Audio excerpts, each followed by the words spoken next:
everyone, my name is Nikki Simpson and welcome to my channel 8 Legs and Eyeshadows, where every Wednesday I will post a video giving you fun facts and sharing amazing photos of a different species of tarantulas while I do my makeup. So please be sure to like and subscribe so that you don't miss a video.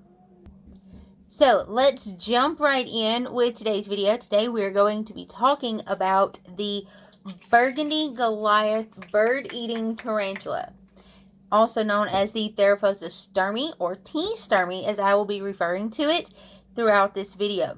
Now, if you hear the term Goliath bird-eating tarantula and you're thinking that must be a really huge spider, you'd be correct. They have an average, the adults get to be about 10 to 11 inches for their leg span. Some keepers even say that theirs have reached a whopping 12 inches. So, yeah, really big freaking tarantula. I've chosen this one to talk about today because I actually own one. Mine is still a little baby. She's only about 2.5 inches in leg span. She is absolutely beautiful, and I love her to pieces. I refer to her as her. I do not know that she is a girl, but we are going to put those positive vibes out into the world, okay? Okay, so the tea stirmi is a heavy-bodied, meaning it's one of the more fat, dense tarantulas. You'll see some of them have more of a slender build. These are very fat, very gorgeous tarantulas. And they are a terrestrial species. Now, what that means is they live on the ground. They don't climb trees and all of that. They live on the ground. They are burrowing. They are more of an opportunistic burrower. So instead of going through the trouble of digging their own homes, they would much rather find an abandoned rodent's nest or something of that nature to take care of. And we should all take a minute to be thankful for this, because even as much as I absolutely love and adore them, even I am thankful that I don't have to really worry about one falling out of a tree on top of me, okay? We should all just take a second and be really grateful for that. Okay, so now that I've told you how big they are, how creepy they can be, especially to those that don't love them like I do, where do you go to avoid them? Or, well, should I say, where do you avoid to avoid them? These tarantulas are native to South America, specifically the areas of Guyana. I think I'm pronouncing that right. Guyana? We're going to roll with it. Brazil and Venezuela. That is where they are found in their natural habitat in the wild in those rainforests. As keepers, keeping them in captivity, we always, like seriously, we always want to have females in our collections. Unless you are trying to breed, you always hope that your tea stirmi will end up being a female. And it's not just for them. It is for other species of tarantulas as well. And the reason for this is because tarantulas, the females live so much longer than the males do. The tea stirmi, for example, the female in captivity can live up to 25 years, whereas a male will only live roughly 5, give or take. You know, some may do their mature molt at around 4 years, others may live 6 to 7, but 5 is just kind of the general average for a male tea stirmi. So we're always hoping to get that lucky female in our collection. That's why my sweet Ursula, I'm just willing it into existence that she is going to be actually a female when she gets big enough for me to tell, because I want to have her for a very long time. One of the most common questions that I probably get asked as a tarantula keeper myself is, do they bite? That's honestly the most popular question that I get asked. And the thing about that is, any animal, I don't care what it is, if it has fangs or teeth, yes, it can bite, okay? That's just a given. It can. Now, as in regards to the tea stirmi, while yes, they can bite, that uses venom. And they would much rather not do that. They have other forms of protecting themselves that they will try to use before just going straight for a bite. And one of those is a threat pose. They have like an impressive, scary threat pose. Now, they will try to do this to make themselves look bigger, to make themselves look tougher, and to hopefully scare off anything that is trying to come after them. Now, if that doesn't work, what they also do is they have what are called urticating setae, which is hairs. And these hairs are all over their abdomen and their legs. And what they'll do is they will rub their legs against their abdomen like really, really quickly, and they will kick these hairs everywhere. Now, if you're thinking, oh, it's hair, like what's it going to hurt? No. These hairs are like tiny barbs. They are likened, especially for the tea stirmi, for example, they are likened to fiberglass. You do not want these in your skin at all. They will burrow deep into your skin. They will itch. They are painful. And they will cause an absolute horrible, itchy, can get infected rash. Like, their hairs are extreme.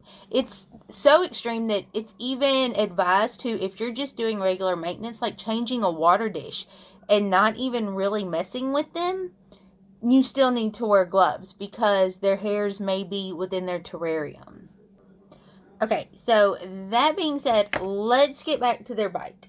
So now, while their bite is not, or their venom, I should say, is not considered to be medically significant, meaning that it is not that poisonous to humans, don't discredit their bite, okay? Because their fangs can get up to an inch long, and they are not thin fangs, y'all. They are very, very fat fangs that will cause 2 very deep puncture marks. On top of the puncture marks themselves, now these fangs, they do have venom that it doesn't feel good. And they're also covered with bacteria and other contaminants.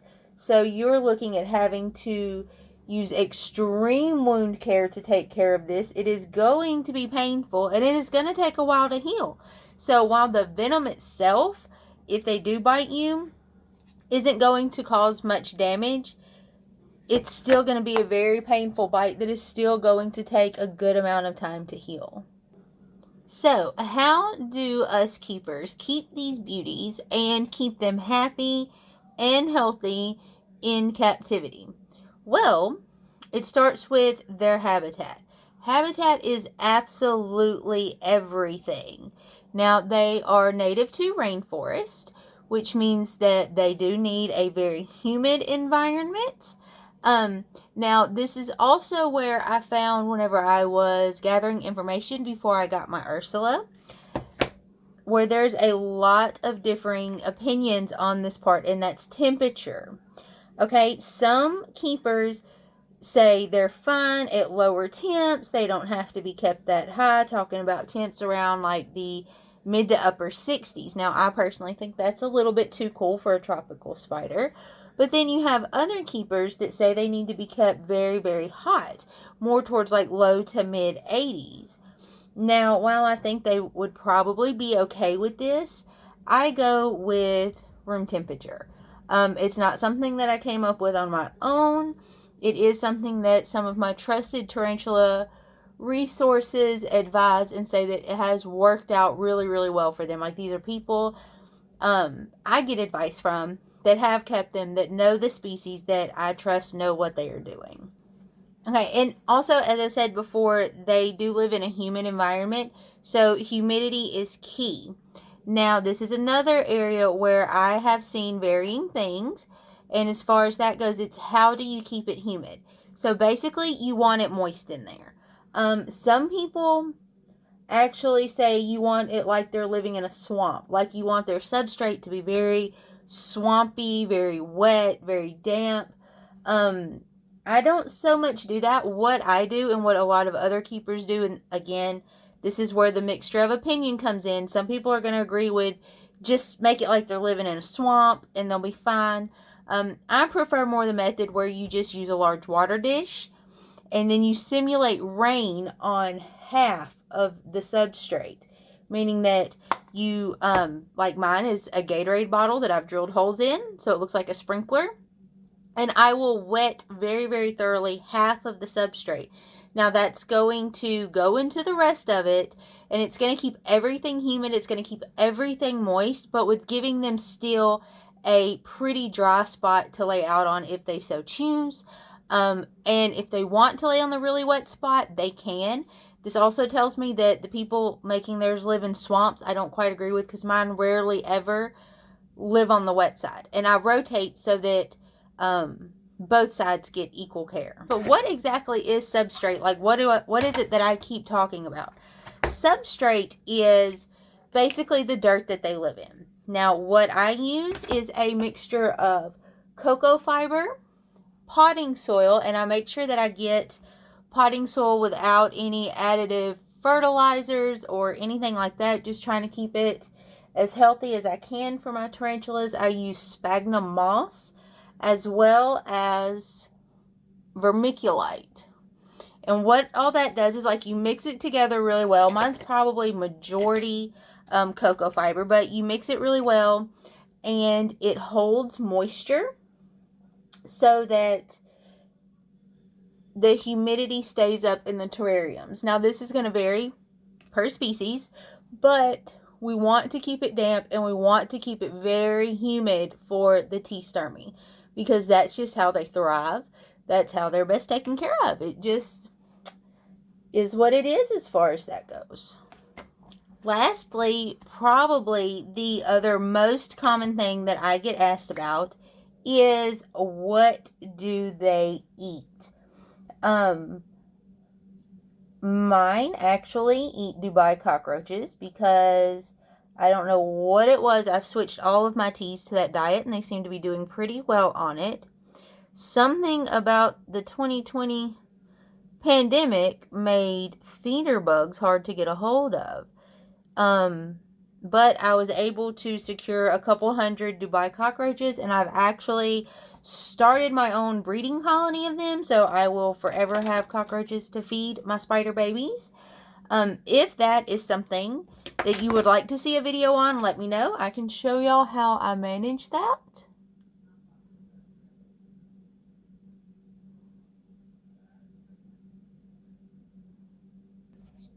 As for other things that they eat, there are crickets, there are super worms, a whole variety of things. You can get them as they get bigger, closer to full size. Some people even feed them Madagascar hissing cockroaches. Here's the thing though, they don't really eat birds. I mean, in the wild, they can eat birds. They are big enough, they're capable of eating birds. Some people also will feed them like pinky mice. I personally have no interest in doing that. One, I think pinky mice are cute, so I don't want to. But two, even if I didn't, my thing with that is, if the mouse so chose to, it could possibly turn around and bite my tarantula before it was completely envenomated and subdued. And to me, that is just not worth it for a cool video. I have seen videos where they do eat mice and things of that nature. But again, I'm not willing to risk injury to one of my tarantulas for any video. So, yeah. I won't be feeding mine any mice. Okay, so that's all that I have for you guys today. I really, really hope y'all enjoyed hanging out with me as much as I enjoyed hanging out with you. I hope you found this information helpful and that you enjoyed the eyeshadow look today. And as always, remember, you are unique, you are awesome, your quirks make you perfectly you, and that, my dear, is your superpower. I will see you next Wednesday. Bye!